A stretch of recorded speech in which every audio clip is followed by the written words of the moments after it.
Welcome back. I am Michael Lynch, and this is the Men Seeking Freedom podcast. We are not just a podcast, but we are a community of men. And the reason we have this business is we want men to no longer suffer in silence. We want men to communicate better because when they can't articulate their feelings and their fears, it can impact their family. It can impact their career. It could impact their faith. And what we do with the podcast is we bring in great people to speak directly to that audience. So without further ado, today's kind of a unique situation. We're spanning the globe. We're reaching out to the great country of Slovenia, and we're bringing in Blaz, whom we worked together for a few minutes prior to this, practicing his name so that we could treat him with respect. Blaz, welcome. Thank you for bringing an international feel to the Men Seeking Freedom podcast. Introduce yourself to this audience. Of course. Thank you for having me. I love to be here. And so as you said, so my name is Blaz Marolt. Yes, with the hard R.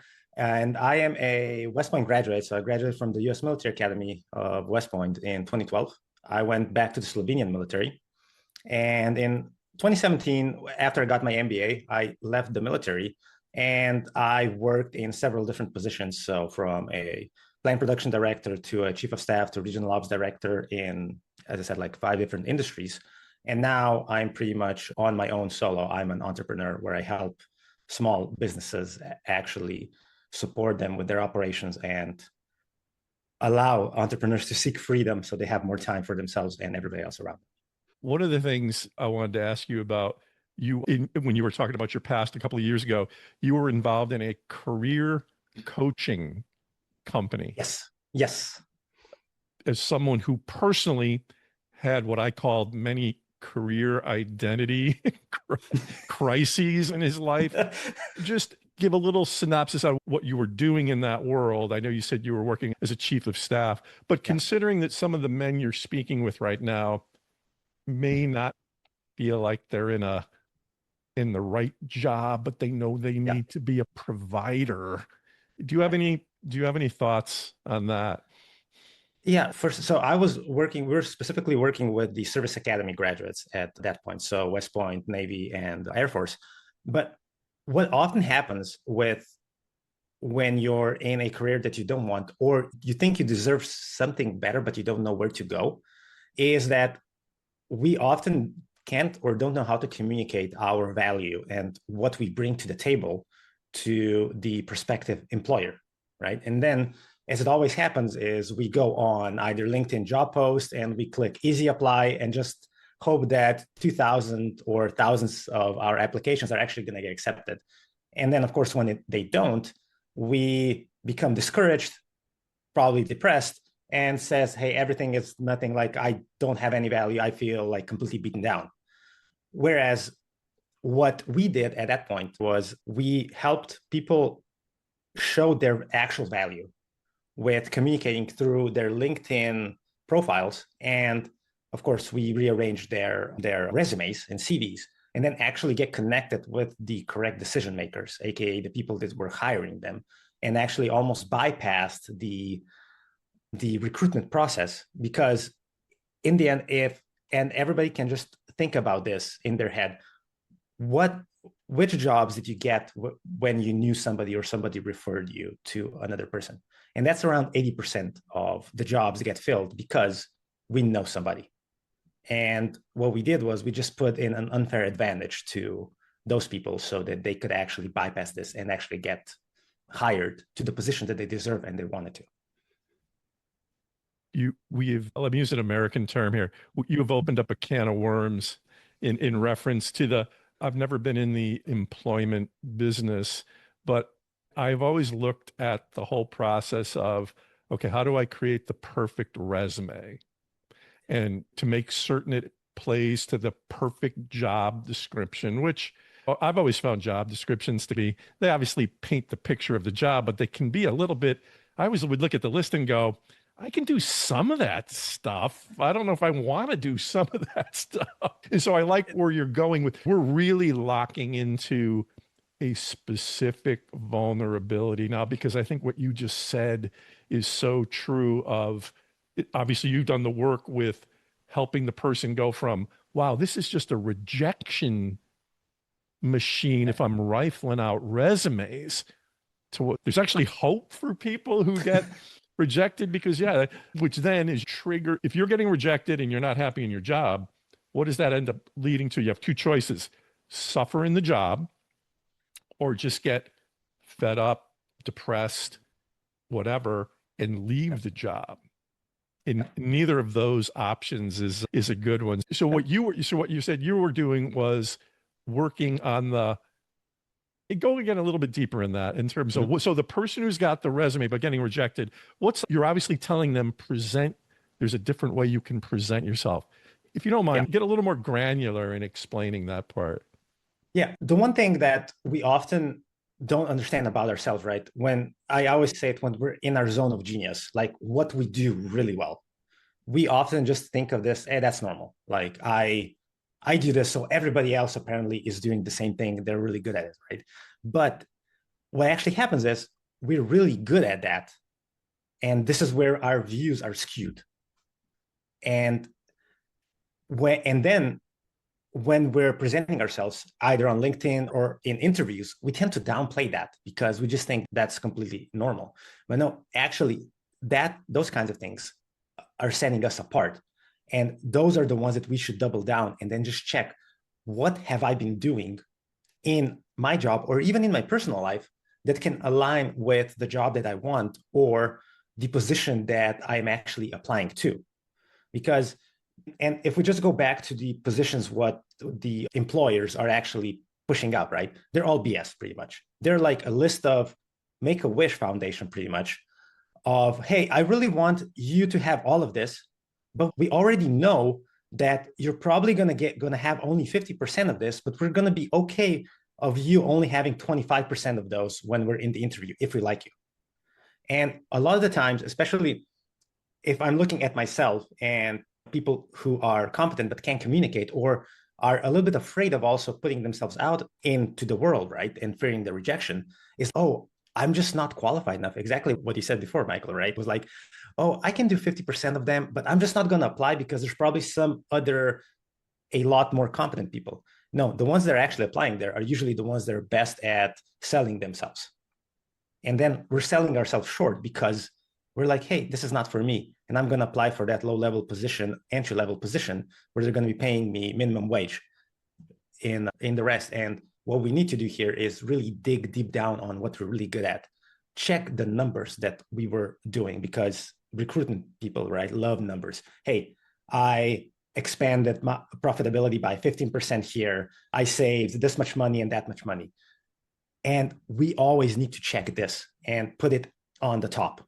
Be completely selfish in this, in promoting yourself, because in the end, a recruiter is going to, or a hiring manager is going to check your resume for about 7 seconds, and then they're not going to do anything else. And if they like it, they're going to read a little bit more, usually 30 seconds, but then they're going to be inviting you onto the interview, or they're going to be pretty much deleting the email and saying, hey, I don't want to work with this guy. Blaz, but I invested 10 hours in writing my resume. You're telling me they're looking at it at maybe 7 to 30 seconds. One of the things I want to jump back, because you really hit another area. You use the term zone of genius. Now, I don't know how it is in the culture in Slovenia, but when you talk to people in this country, I'll use like friends and peers as an example. And if I and I love your term, but if I randomly went up to them and said, what is your zone of genius? You know what the first reaction to that would be? They'd be very uncomfortable, because they don't think of them. I understand the term genius could be a slight exaggeration or whatever, but it's designed to try to hyper focus someone on what they're better at. And like you said, they're not giving themselves credit for it. I use the term, use zone of genius. I use, what are you gifted with?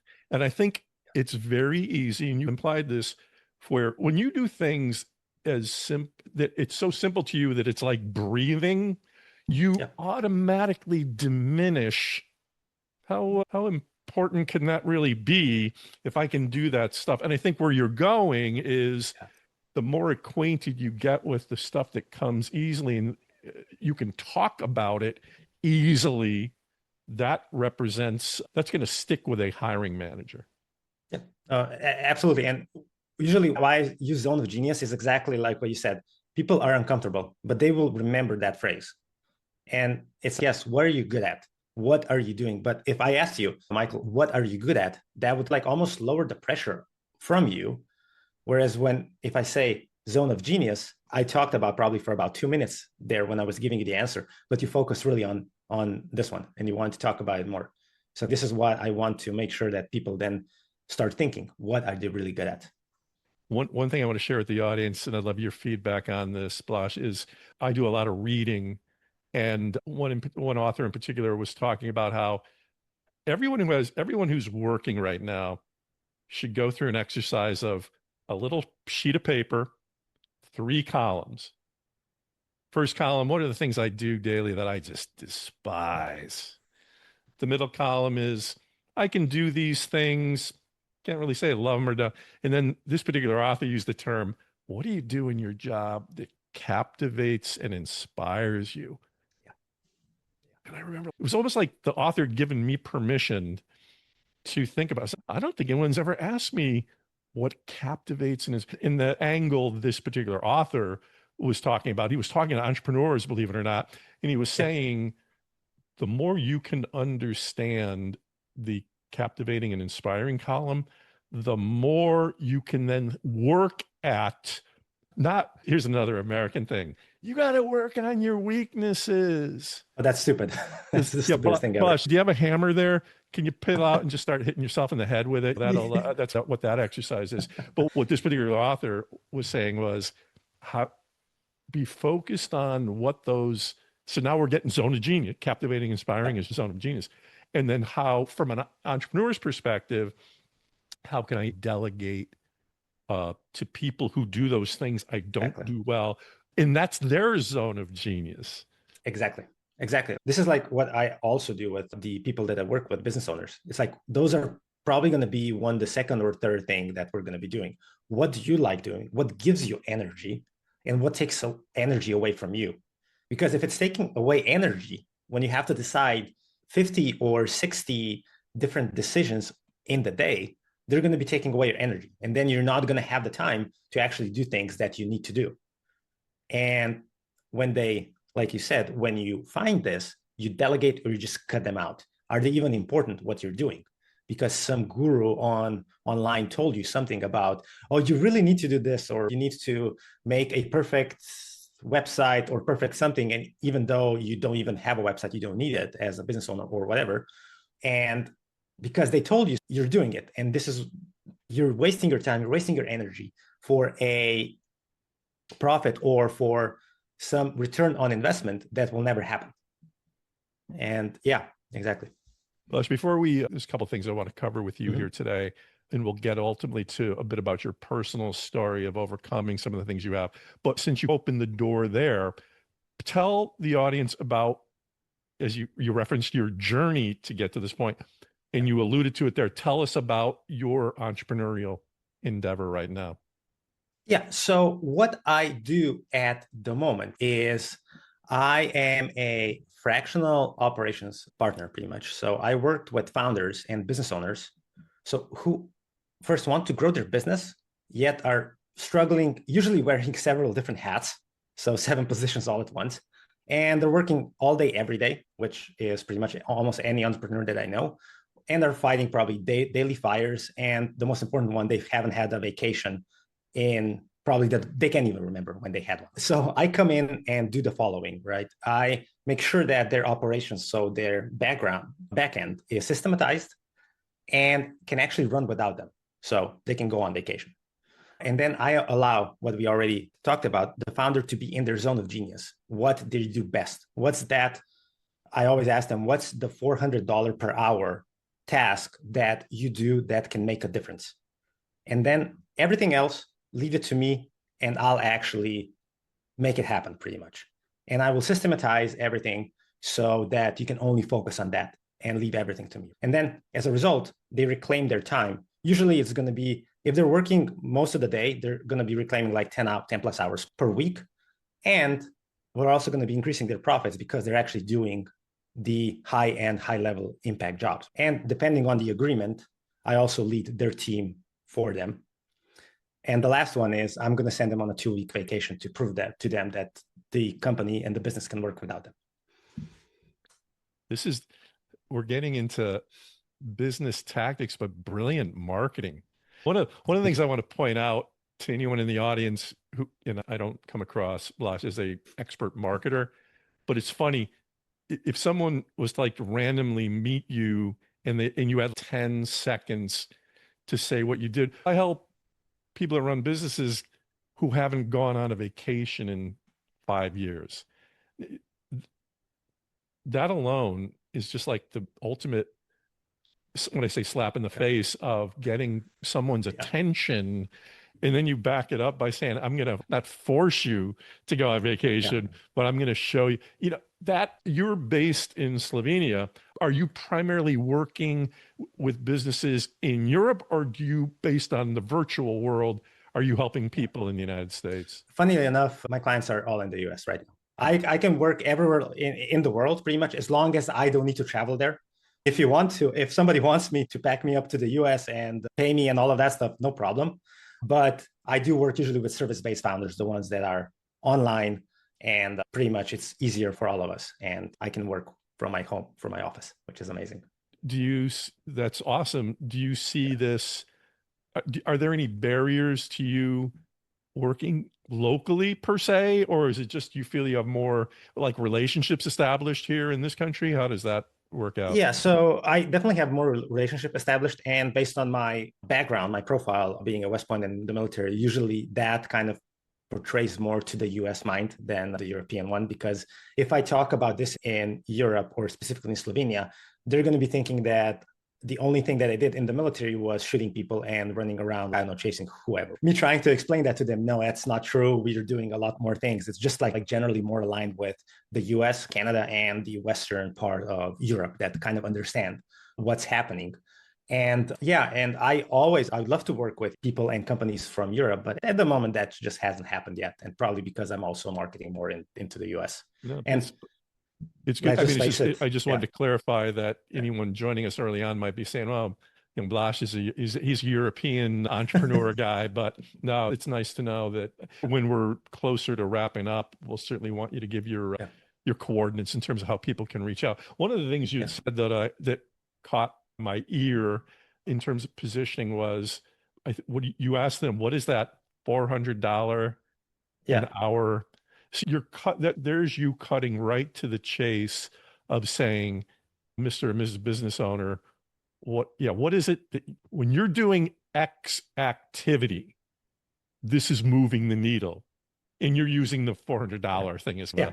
Is that where you're going with that? Yeah, exactly. Yeah. Because what's $400 for you may not be the same as $400 for me. Because one of the things that when you have a business owner, right? So specifically, a lot of the times that I'm working with are coaching, consulting, and stuff like that, right? So for them, it's, I want to be in front of the client because I can build a client. Everything else I do, following up, writing that email, or doing some admin stuff, is a $20 or even a $10 per hour work. But let's say for me, that one is where I make my money, right? I make sure that everything is automated for you, but that's a $400 an hour task for me, because it's all relative, right? What we actually do. Yeah. And overall, the founders, you should be working on $400 or even $500 per hour. And if you focus on that, what you said, right, is don't work on your weaknesses, work on your strengths and apply those strengths, because there's a reason why they are our strengths, because we're good at them. And we can learn a lot more. 1 hour working on the things that we're good at versus one hour working on things that we're bad at is going to have a lot higher results with the parts that we're good at. We're not going to be moving the needle at all on our bad things. That's why we hire people to do it instead of us. One of the real problems I can only relate to our culture here in America is, and I think I felt this growing up, I better be good at a lot of things. And again, going back to reading and loving the effect authors have on me and reading a lot of entrepreneurial stuff, another person I read talks about the relief a person can have when they say, Blash, I suck at blank. Now I've said this to people in conversation, and you almost get like this reaction of, Yeah. And there's just something in the, what is it about how we've gotten ingrained here? And I think this is obviously changing over time. Things evolve. Any men in this audience who are torturing themselves by saying, I have got to be great at an immeasurable number of things, it's a rough way to go after things. So here's a last question we'll ask in this area. Let's talk to the person out there whose maybe a career is challenging to them, and they've thought about entrepreneurship. Yeah. Blush, talk to that person and say, if you are to think about starting your own entity, here are a couple things you should think about before you make a decision. Yeah. So if you're thinking about entrepreneurship, think of it in terms of 3 Ps: what you're passionate about, what you're proficient about, and whether that endeavor is profitable. And go deep into each one of those. Right. So I'm passionate about operations. So talking for myself, I'm really good at leadership. I know I've been doing it for 20 years in 6 different industries. So I have something there, right? Then I go in, am I passionate about this? Of course, I am passionate about leadership. I really enjoy operations, automating stuff and seeing, hey, this task has gotten me from doing it for 10 hours a week to 2 hours per week. And then, is it profitable? I guess that a business owner or somebody who I can save 8 hours per week on a specific task is probably going to pay me at least some money for my services. And so this is the way to think about this. And when all of these 3 combine in the middle, this is where, if you're thinking about going into that business, this is probably where you're going to be able to succeed. Of course, you have to go down a lot deeper, like what I said right now, but this is like the methodology to apply. And when you have all of those 3 Ps intersecting, and if you're feeling good about doing this, just go for it. You're going to fail probably the first time, second time, third time. You're going to redesign your entrepreneurship in your journey. I've done it like a few times already, but you will not succeed if you won't fail. That is right up there with the, I need to learn how to do everything. And that is, wait a minute, Blaz, you're saying that in this world of entrepreneurship, I got to use the F word. I've got to fail. And but I'm not trying to, I don't want to make light of that, because I think crossing from the employee to the entrepreneur world involves, go back to what you said 20 minutes ago with the rejection of rifling out resumes and not getting responded. That's failure in some form. Yeah. But entrepreneurship involves, the only thing I would add too, and if you have another thought on this, is, so you asked the person to walk through that 3P process. Great advice. Would you also suggest they reach out and talk to some existing entrepreneurs? Oh, absolutely. If you can, go and just do that. Like, I would presume that the majority of people are in some networking groups or whatever they are, and just go and talk, ask them, hey, can we jump on a call for 20, 30 minutes? I just want to pick your brain or something like that. And in the majority of cases, unless you're in a really shitty networking group that people don't want to talk about, they will love to go in and answer some of the questions. So I've been doing this. So I started this business in January, right? And for these past 3 months, I've been just talking to the networking group that I'm in and just having conversations, telling them about this. And now when you said, hey, that I did a great network marketing, like presentation of myself, I rewrote this 30 minutes before we started. because I didn't like my previous one. I got feedback on it from some people, and I'm like, okay, let's try this new one right now and see, does it stick? Does it feel good when I'm saying it out loud, right? What is Michael's reaction going to be? Cool. Then I will redo it again over and over again. I always say to people, get the Word document out. Yeah. And as you just said, accept the fact that this is a fluid document. You're going to write something out today, like it today. You may hear, whether it's you, Blaz, or somebody else saying, hey, I just heard the way they introduced themselves or they talked about their business.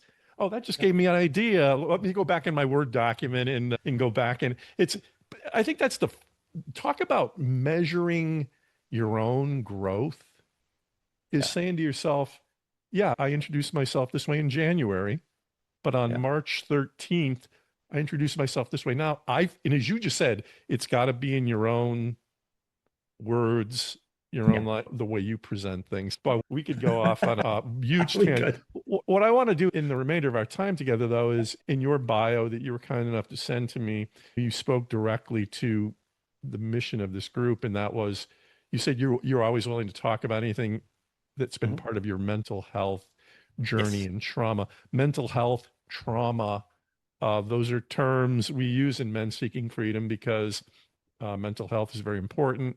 And whether we like to acknowledge it or not, we've all dealt with some level of trauma. So tell the audience has heard kind of an outline of what you've done in your life, but where have you, where and how, or where have you run into the real challenges that you can share with the audience that you think would benefit them?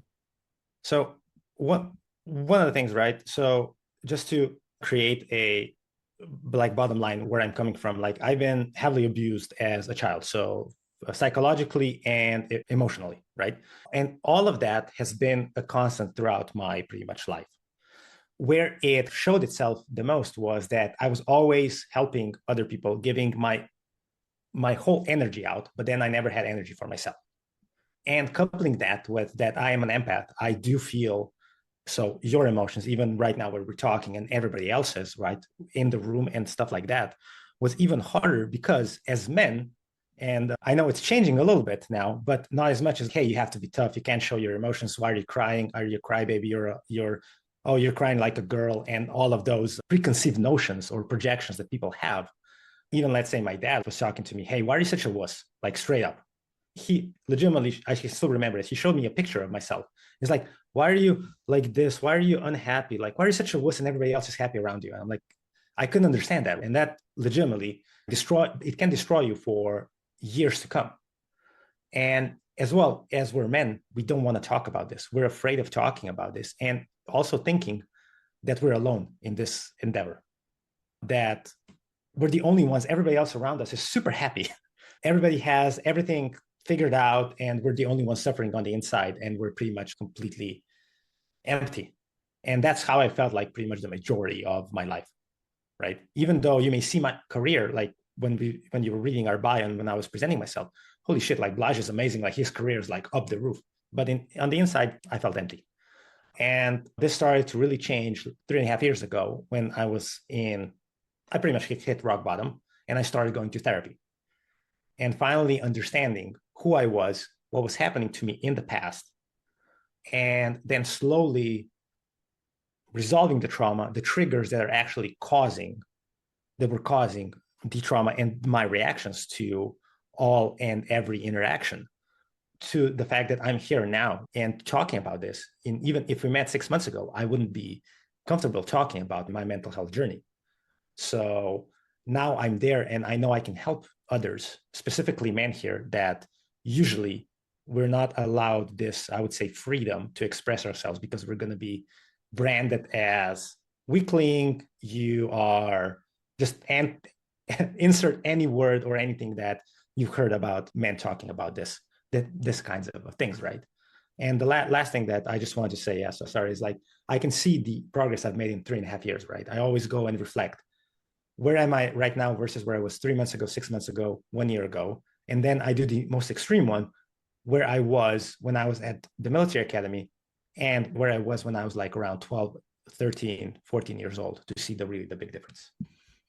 I'm going to do a quick tie-in to business and mental health. One of my mentors in business says quarterly, look back on the last 90 days and what did you accomplish that you hadn't done before? So go back to your own situation in terms of mental health, where you can actually start to measure, where was I 90, or so whether it was 6 months ago or 90 days or whatever.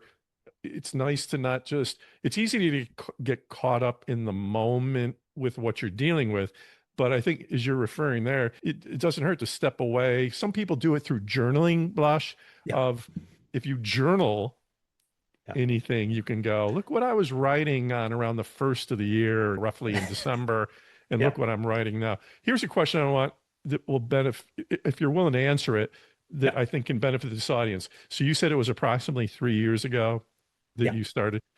What happened just before you made the decision to do that? Was there an event? Was it an accumulation? Is it, and if it's something sensitive, I'll leave it up to you as to whether you want to share it or not. But there's usually that, I think guys who are listening to this might be saying, I've heard people refer about going to therapy, but that first step seems like a giant one, and I don't know what I would say.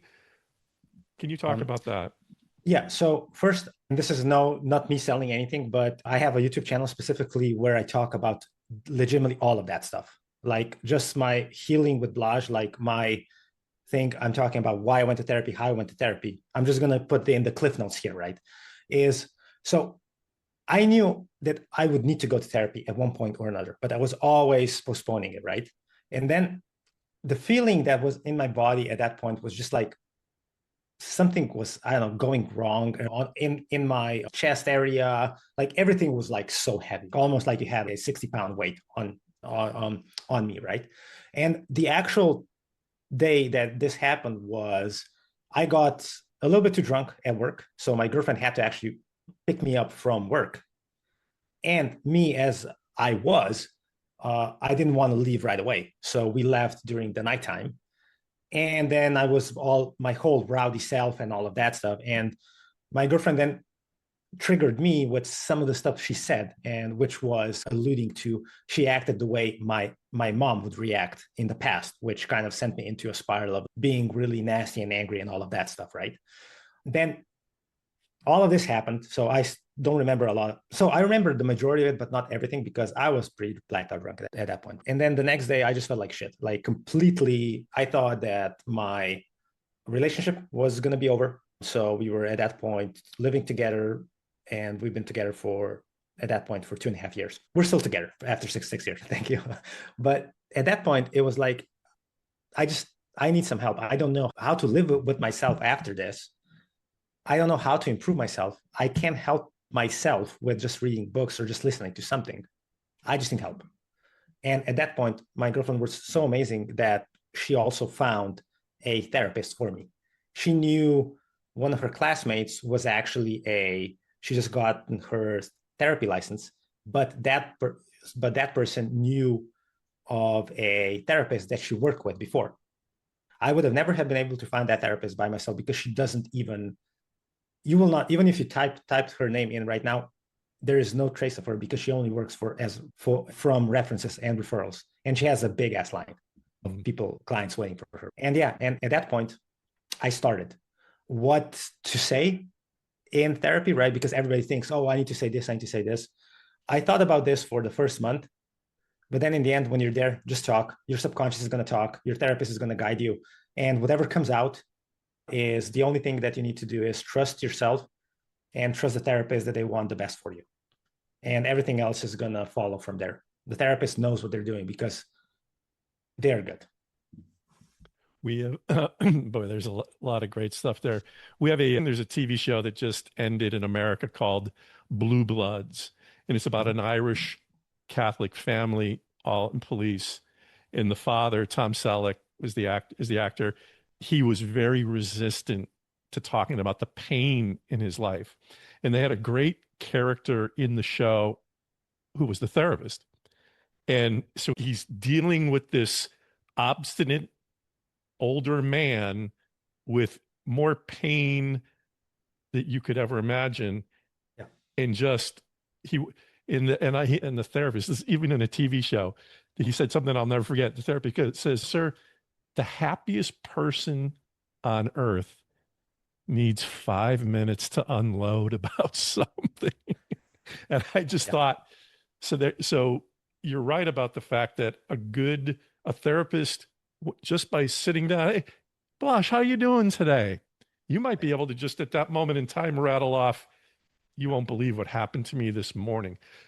The other thing I want to point out to you too, you had the same benefit I did 30 years ago when I was introduced to therapy. It was at the time, now an ex-girlfriend, but it was a girlfriend who had approached me and said, "Would you consider going to therapy?" Because we were having our issues. So thank you for going there and sharing a little bit about, and one other thing too, I'm not a therapist by any means, but when you just told a little bit about your upbringing and how things you were exposed to, I think the other thing we can say without being a therapist is sometimes the pain that we deal with in life comes from people who have their own pain. Yes, it does. That they may or may not have ever cared to know about. That's a different story. But I think it's very common for a man who's feeling pain or wounded from something to initially think, this is all about me, going back to the failure thing again. This is me failing. I'm assuming you were able to process where did a lot of this, without indicting anyone here, but where did this all originate within me?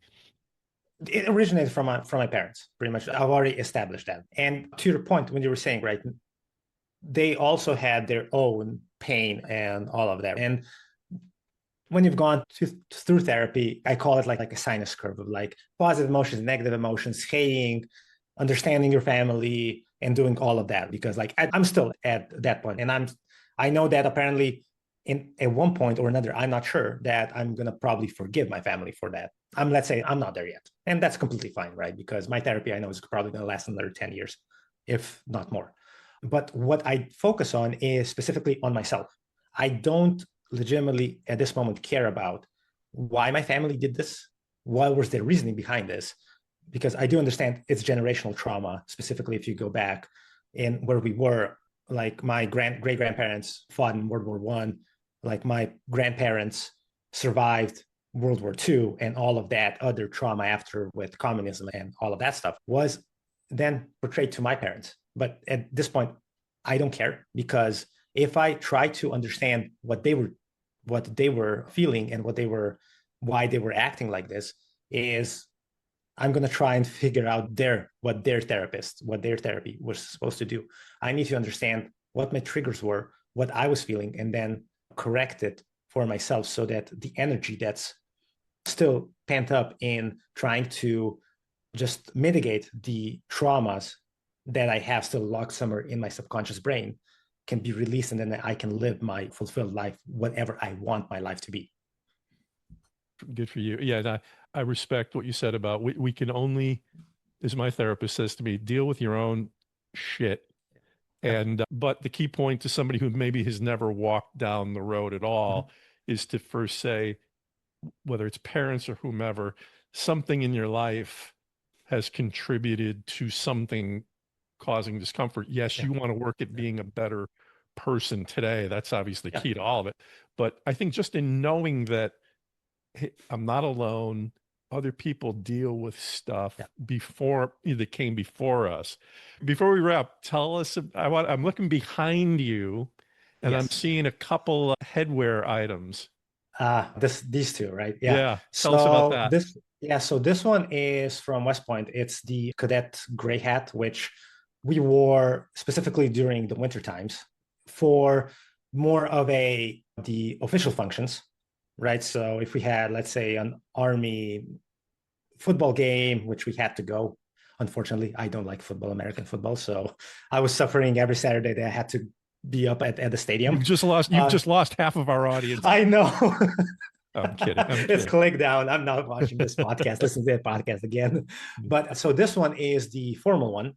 is the one that we used for our parades, right? The only thing that it doesn't have right now is that plum that has like almost like peacock's plum like that. It's on top because I just took it out, took it off into a more secure location. But yeah, those ones we used when we're parading. And if you just put in West Point parade, you're gonna see those uniforms still, and they're still the same.